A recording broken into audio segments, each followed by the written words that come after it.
Monday, 9:30 a.m. Nelson Search and Rescue is called out to assist an injured hiker near the outskirts of town. Just been called out, a 17-year-old subject, possible broken ankle up on a popular hiking trail, quite similar to the Grouse Grind in Vancouver. It's called Pulpit Rock in Nelson. See if we can locate the subject and see about getting them out to BC Ambulance. We arrive on scene. Classic ground search and rescue call out. Someone's out on a trail, slipped, hurt themselves. They need help getting out. No place to land a helicopter. It's quite a ways in. You gotta hike all the equipment in, package them, and muscle them out. As with many call-outs, the mission specifics have evolved. The interesting thing about this call, the information we had, a 17-year-old female, 50 meters up the trail, turns out to be a 71-year-old male, 500 meters plus up the trail. Someone gets a cell phone, makes a 911 call. That information passes through several people before it gets to us, the members arriving on scene. That initial information is never the same.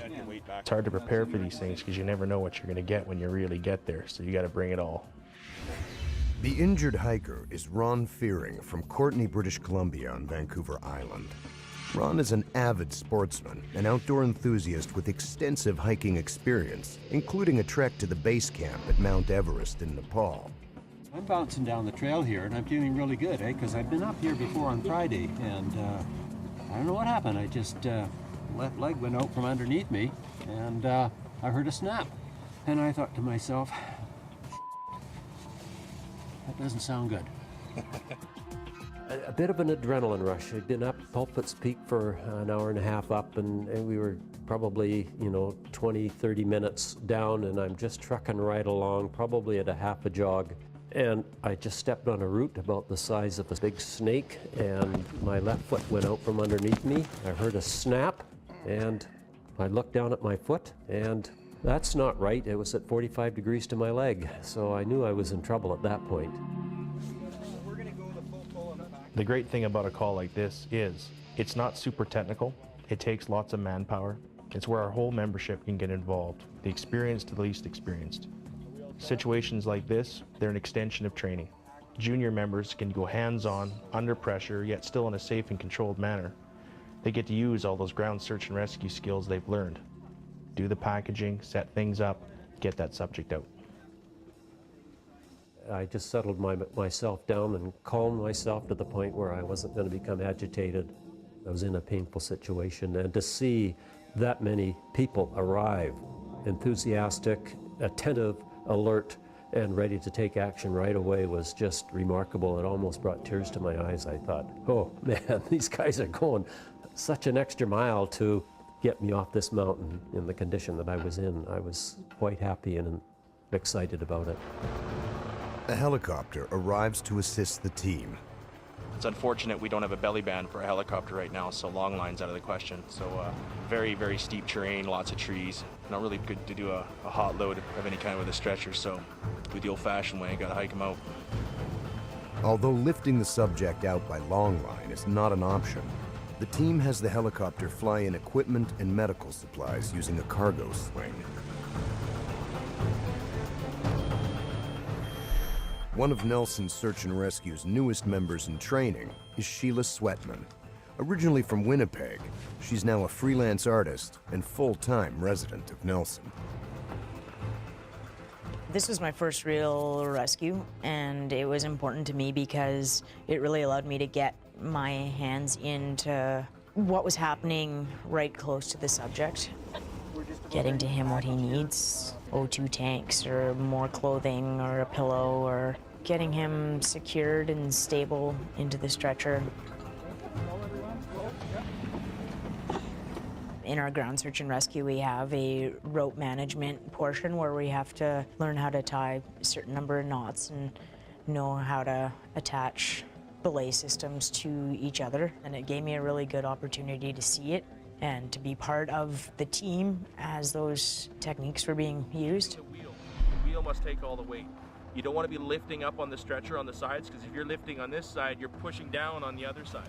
Right? Like most Canadian search and rescue organizations, volunteer members meet regularly for training sessions, learning new techniques and practicing the life-saving skills required for a wide array of potential emergencies. Training is a big part of search and rescue. Most of the training we take has a shelf life of about 6 months. You have to keep doing it year after year after year. A lot of new things come up too, new techniques, new equipment, new people that you need to work with. You know, everyone needs to know everybody's strengths and weaknesses. They have to be comfortable. You have to become a team. You got to train all the time. It's the most important thing to make a healthy team. Nelson draws in a lot of people that are really into extreme sports, mountain climbing and backcountry skiing and snowboarding and whitewater. So just the fact that those people tend to draw to this area creates the basis for a really strong search and rescue team. It's not just about technology, methodology. It's about bonding as a team. If you're going to go out and do a rescue call and put your life in someone else's hand, you're not going to do that not knowing their name, not practicing with them, not doing those same rescue techniques together and knowing they're not going to let go of the rope.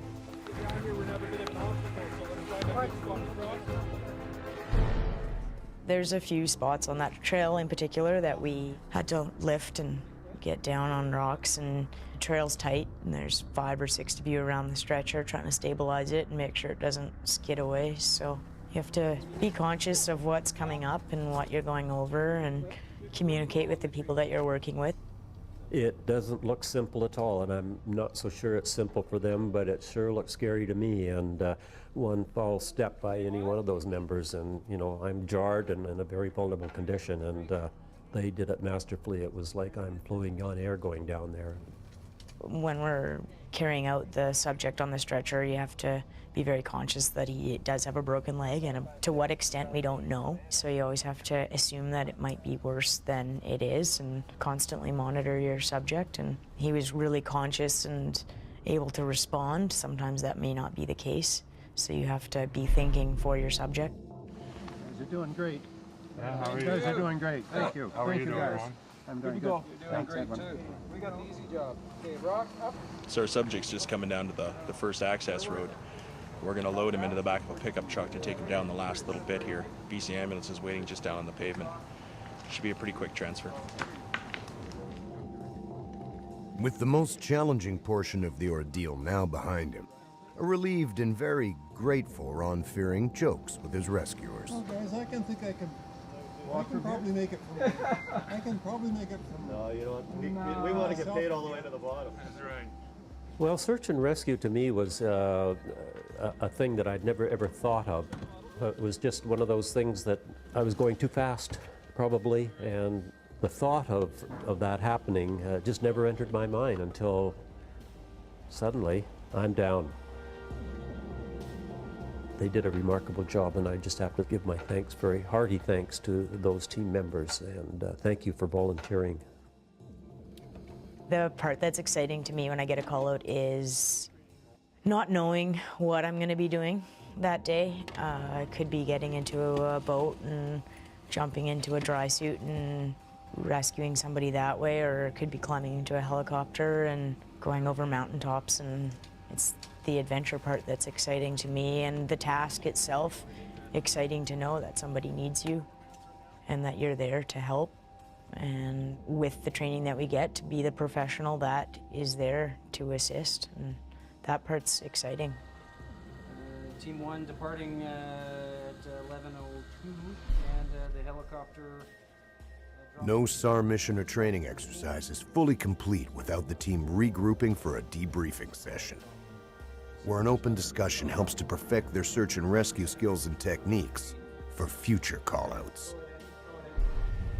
Probability detection, a term that we've thrown around a lot. I'm intrigued by the training. I'd really like to get involved with the avalanche side of things, get my avalanche 1 and 2 hopefully at some point.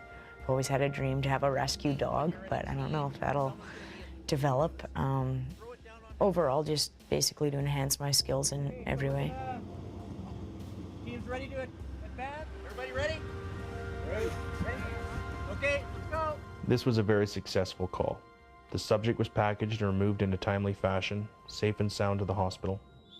Our members in training, like Sheila, out there using the training that they've learned, gaining experience, empowered by helping someone. It's a win-win for everyone.